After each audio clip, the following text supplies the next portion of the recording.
I was 18 years old when I got married. I belonged to a very conservative family, a Baloch family, where good daughters never say no to their parents. My father wanted me to get married, and all I said was, if that makes you happy, I'll say yes. And of course, it was never a happy marriage.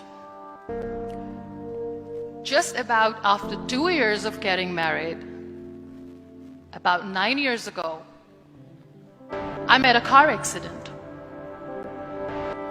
Somehow my husband fell asleep and the car fell in the ditch. He managed to jump out, saved himself. I'm happy for him. But I stayed inside the car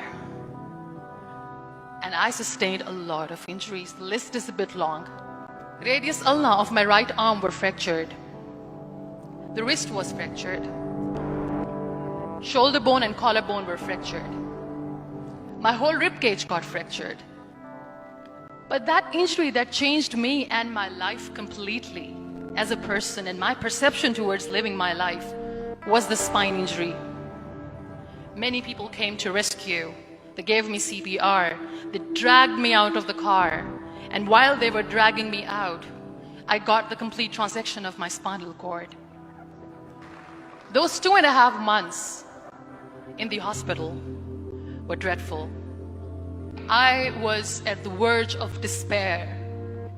One day, doctor came to me and he said, well, I heard that you wanted to be an artist, but you ended up being a housewife. I have a bad news for you. You won't be able to paint again. Next day, doctor came to me and said, your spine injury is so bad, you won't be able to walk again. I took a deep breath and I said, it's all right.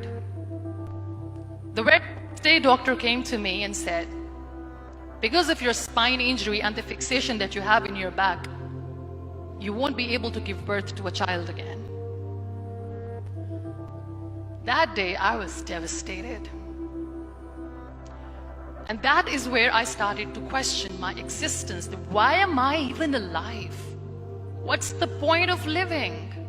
So what kept me going was, one day I asked my brothers, I know I have a deformed hand, but I'm tired of looking at these white walls in the hospital and wearing these white scrubs.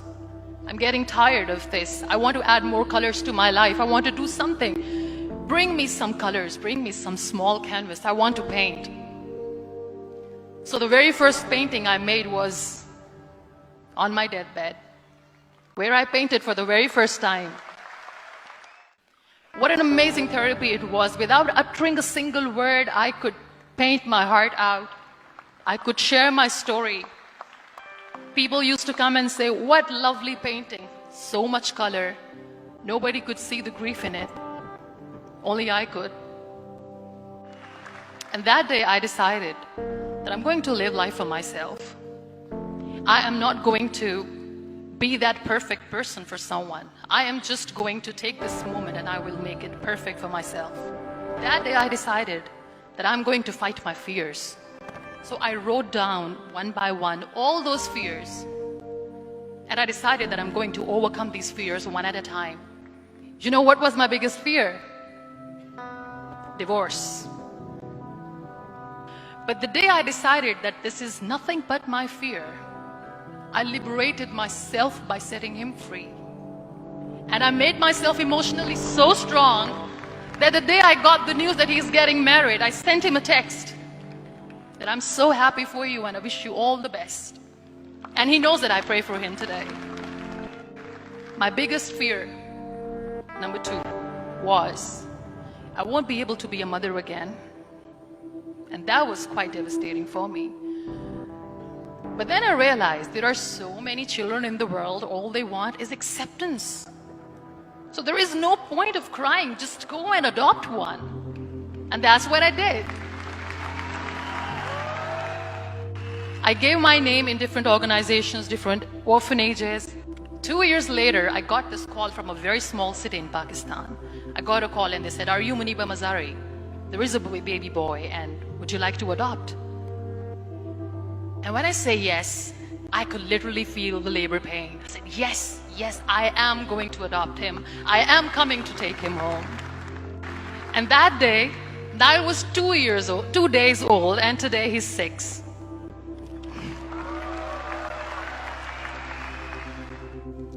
So I decided that instead of starting an NGO for disability awareness, which I know will not help anyone, I started to appear more in public. I started to paint.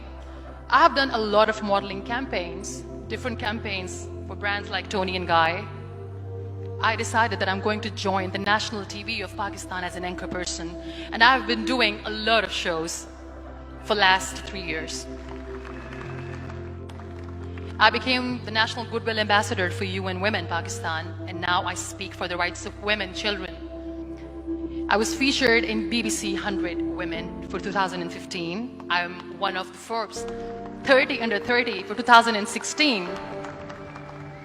So when you accept yourself the way you are, the world recognizes you.